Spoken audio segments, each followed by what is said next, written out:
రాజన్న సిరిసిల్ల జిల్లాలో ఓ rice mill యాజమాని నిర్లక్ష్యం మూగ జీవాల పాలిట శాపంగా మారింది. పాడైపోయిన బియ్యాన్ని ఇష్టారాజ్యంగా బహిరంగ ప్రదేశాల్లో పారవేయడంతో వాటిని తిని సుమారు 60 గొర్రెలు మృత్యువాత పడ్డాయి. కళ్ళెదుటే జీవాలు విలువెల్లాడుతుంటే గొర్రెల కాపర్లు కన్నీరు మున్నీరవుతున్నారు. ఈ ఘటనపై అధికారులు సీరియస్ అయ్యారు. రాజన్న సిరిసిల్ల జిల్లా వేములవాడ రూరల్ మండలం మర్రిపల్లి చందుర్తి మండలాల పరిధిలో ఈ విషాద ఘటన చోటు చేసుకుంది. పొట్టకూటి కోసం జగిత్యాల జిల్లా కదలాపూర్ మండలం తండ్యాల గంభీర్పూర్ గ్రామాల నుంచి వచ్చిన గొర్రెల కాపర్లు సుమారు 500 గొర్రెలతో ఈ ప్రాంతంలో మఖా వేశారు.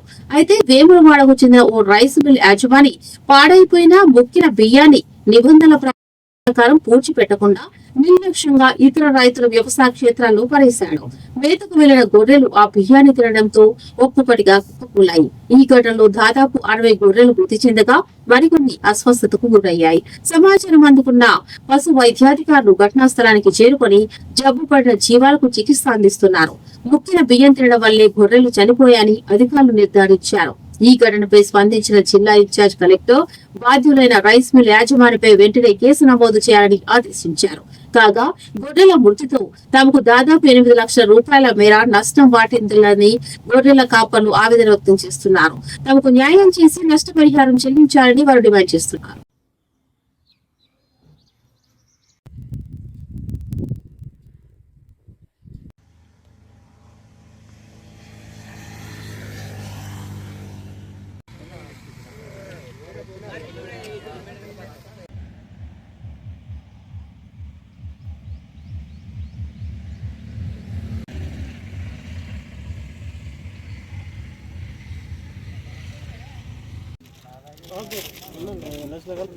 ಅದು దాని పని ఆ గడ్డునే అవి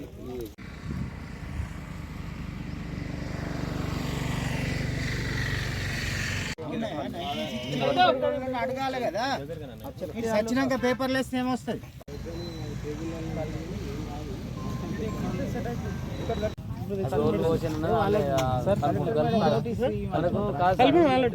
ఏ మిల్లు పోసిందన్న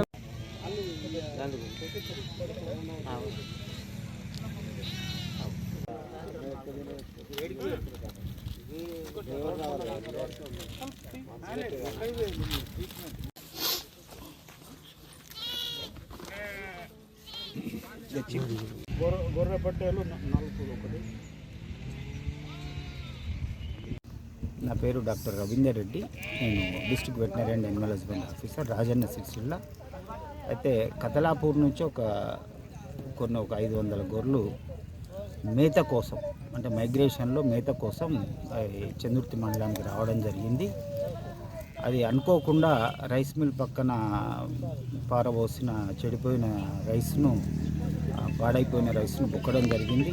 దాన్ని వాళ్ళు గ్రహించలేదు. రాత్రి మళ్ళీ ఉదయం వరకు చెడిపోయిన రైస్ బుక్కడం వలన వాటికి అసిడోసిస్ వచ్చి మెటబాలిక్ అసిడోసిస్ వచ్చి అవన్నీ కడుపులు చనిపోవడం జరిగింది. అయితే వాళ్ళు ఇక్కడ లోకల్లో ఉన్న వేములవాడ డాక్టర్లకు కానీ, వేములవాడ డాక్టర్ సిబ్బందికి కానీ, చందుర్తి డాక్టర్ సిబ్బందికి కానీ వాళ్ళు ఇన్ఫామ్ చేయలే. వాళ్ళు వేములవాడను, అది కదలాపూర్ నుంచి ఒక ప్రైవేట్ మెడికల్ షాప్ నుంచి ఒక మనిషిని తెప్పించుకొని ట్రీట్మెంట్ చేయించుకున్నారు. కానీ అది ప్రాపర్ ట్రీట్మెంట్ కాదు. ఒకవేళ మాకు ఇన్ఫామ్ చేసి ఉంటే గొర్రెలు చనిపోయేటి కాదు, మొత్తం బతికేటి, ఏదో 2-3 చనిపోయేటి. సో ఇప్పుడు మాకు మార్నింగ్ తెలియంగానే వేములవాడ సిబ్బంది, వేములవాడ మండల సిబ్బంది, డాక్టర్ అభిలాష్ మరియు సిబ్బంది, మరియు చందుర్తి మండల సిబ్బంది, పశు వైద్య సిబ్బంది వచ్చి వైద్యం చేస్తున్నాం. ఇప్పుడు కొన్ని ఎనిమల్స్కి అంటే సిక్కున్న ఎనిమల్స్కి వైద్యం చేస్తున్నాం. ఇవాళ మార్టాలిటీ తగ్గింది. నిన్నటి నుంచి వాళ్ళ వరకు, నిన్న చనిపోయినాయి 50 చనిపోయినాయి. నిన్నటి నుంచి వాళ్ళ వరకు ఒక 10 మాత్రం చనిపోయినాయి. ఇంకా సిక్కున్న వాటికి మేము ట్రీట్మెంట్ చేస్తున్నాం. ఇక నుంచి అయినా గొర్రెల కాపర్లు ఎక్కడ మైగ్రేషన్కి పోయినా అక్కడ లోకల్ డాక్టర్ని ఎవరిని అడిగినా చెప్తారు కదా. ఆ లోకల్ డాక్టర్ను కన్సల్ట్ చేస్తే ఇంత మార్టాలిటీ దాదాపు ఒక 7-8 లక్షల రూపాయల నష్టం జరిగింది వాళ్ళకు. ఇది కొద్దిగా వాళ్ళు అలర్ట్గా ఉంటే ఇవన్నీ జరిగేది కాదు. మాకు ఇన్ఫామ్ చేయకపోవడం వల్ల జరిగింది. ఆ రైస్కి సంబంధించి ఆ తర్వాత రైస్ మహాలక్ష్మి రైస్ మిల్ అని చెప్పిండ్రు. అయితే ఆ రైస్ మిల్ మీద కూడా కలెక్టర్ గారు కేసు బుక్ చేయమన్నారు. డిస్ట్రిక్ట్ సివిల్ సప్లై ఆఫీసర్ ద్వారా అది కూడా చేయడం జరుగుతుంది. నోటీస్ ఇచ్చి కేసు బుక్ చేయడం జరుగుతుంది.